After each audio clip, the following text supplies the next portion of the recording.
Point programme में आज हम चर्चा करेंगे E20 ईंधन के बारे में, जिसमें हम जानेंगे कि ये चर्चा में क्यों है।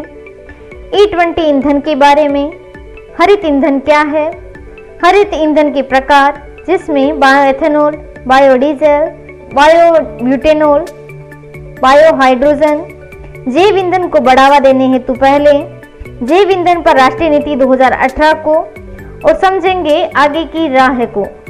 चलिए शुरू करते हैं, समझते हैं ये चर्चा में क्यों है। हाल ही में भारत सरकार ने एथेनॉल जैसे हरित ईंधन को बढ़ावा देने के लिए E20 ईंधन को अपनाने के विषय में सर्वाधिक सुझाव आमंत्रित किए हैं। समझते हैं E20 ईंधन के बारे में। इसकी संरचना, E20 ईंधन गैसोलीन और एथेनॉल का 20% का मिश्रण होता है। वर्तमान में एथेनॉल सम्मिश्रण का मान्य स्तर 10% है, यद्यपि वर्ष 2019 में ये केवल 5.6% तक के स्तर पर पहुंच गया। इसका महत्व, इससे कार्बन डाइऑक्साइड, हाइड्रोकार्बन आदि के उत्सर्जन को कम करने में मदद मिलेगी। यह तेल आयात बिल को भी कम करने में मदद करेगा, जिससे विदेशी मुद्रा की बचत और ऊर्जा सुरक्षा सुनिश्चित होगी। वाहन की अनुकूलता हेतु मिश्रण में एथेनॉल के प्रतिशत को वाहन निर्माता द्वारा परिभाषित किया जाएगा तथा वाहन पर स्टिकर लगाकर स्पष्ट रूप से प्रदर्शित भी किया जाएगा। अब समझते हैं हरित ईंधन को। हरित ईंधन को जैव ईंधन के रूप में भी जाना जाता है, जो पौधों और जानवरों के द्रव्य से प्राप्त एक प्रकार का स्वच्छ ईंधन है। ये व्यापक रूप से उपयोग किए जाने वाले जीवाश्म ईंधन की तुलना में पर्यावरण अनुकूल है। हरित ईंधन भी कई प्रकार के होते हैं। आइए जानते हैं हरित ईंधन के प्रकार को। बायोएथेनॉल, इसको किण्वन प्रक्रिया का उपयोग करके मक्के और गन्ने से बनाया जाता है। 1 लीटर पेट्रोल की तुलना में 1 लीटर एथेनॉल में लगभग 2/3 ऊर्जा होती है। पेट्रोल के साथ मिश्रित होने पर यह दहन निष्पादन में सुधार करके कार्बन मोनोऑक्साइड और सल्फर ऑक्साइड के उत्सर्जन को कम करता है।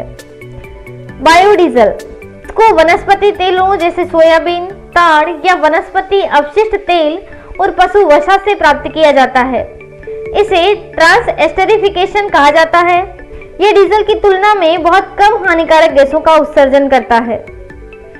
बायोडीजल, इसका निर्माण कार्बनिक पदार्थों के अवायवीय अपघटन जैसे जानवरों और मनुष्यों के वाहित मल द्वारा होता है।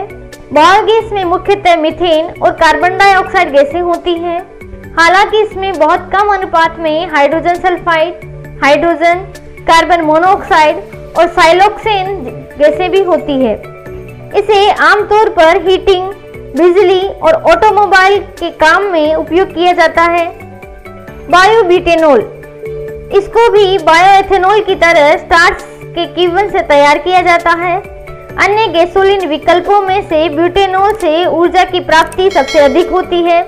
उत्सर्जन कम करने के लिए इसको डीजल के साथ मिलाया जा सकता है। इसको कपड़ा उद्योग में विलायक और इत्र उद्योग में आधार के रूप में उपयोग किया जाता है। बायोहाइड्रोजन, जैव हाइड्रोजन बायोगैस की तरह होता है। इसका उत्पादन विभिन्न प्रक्रियाओं जैसे पायरोलिसिस, गैसीकरण या जैव किण्वन का उपयोग कर किया जा सकता है। यह जीवाश्म ईंधन के लिए सही विकल्प हो सकता है। अब समझते हैं जैव ईंधन को बढ़ावा देने वाली पहलों को। एथेनॉल मिश्रित पेट्रोल कार्यक्रम, इस कार्यक्रम को खाद्यान्न जैसे मक्का, ज्वार, बाजरा, फल, सब्जियों के कचरे आदि से ईंधन निकलने के लिए शुरू किया गया है।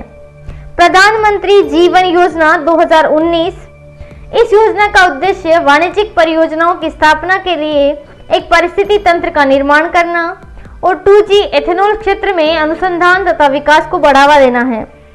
गोवर्धन योजना 2018, ये खेतों में उपयोग हेतु ठोस कचरा और मवेशियों के गोबर को खाद, बायोगैस तथा बायो CNG में परिवर्तित करने पर केंद्रित है।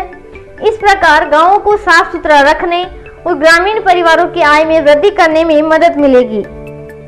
इसे स्वच्छ भारत मिशन ग्रामीण के तहत लॉन्च किया गया था। खाद्य सुरक्षा और मानक प्राधिकरण अर्थात फेजी द्वारा लॉन्च RUCO पहल प्रयुक्त कुकिंग ऑयल को बायोडीजल में संग्रहण और रूपांतरण करने में सक्षम होगी। अब समझते हैं जैव ईंधन पर राष्ट्रीय नीति 2018 को।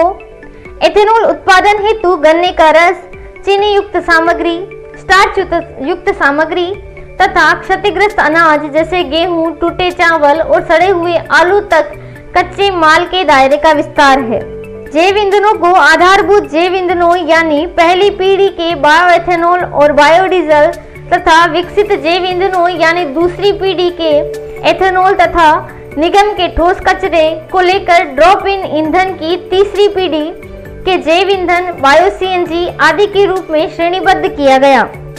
राष्ट्रीय जैव ईंधन समन्वय समिति की मंजूरी से एथेनॉल उत्पादन के लिए पेट्रोल के साथ उसे मिलाने हेतु अधिशेष अनाजों के इस्तेमाल की अनुमति दी गई है। अब समझते हैं आगे की राह को। जैव ईंधन नई नकदी फसलों के रूप में ग्रामीण और कृषि विकास में मदद कर सकता है। अच्छी तरह से डिजाइन और क्रियान्वित जैव ईंधन नीति भोजन और ऊर्जा दोनों प्रदान कर सकती है। एक समुदाय आधारित बायोडीजल वितरण कार्यक्रम जो स्थानीय अर्थव्यवस्थाओं को लाभ पहुंचाता है। फीड स्टॉक को विकसित करने वाले किसानों से लेकर अंतिम उपभोक्ता तक ईंधन का उत्पादन और वितरण करने वाला एक स्वागत योग्य कदम होगा। HE क्लास के लेटेस्ट अपडेट के लिए चैनल को सब्सक्राइब करें और बेल आइकन पर क्लिक करें। धन्यवाद।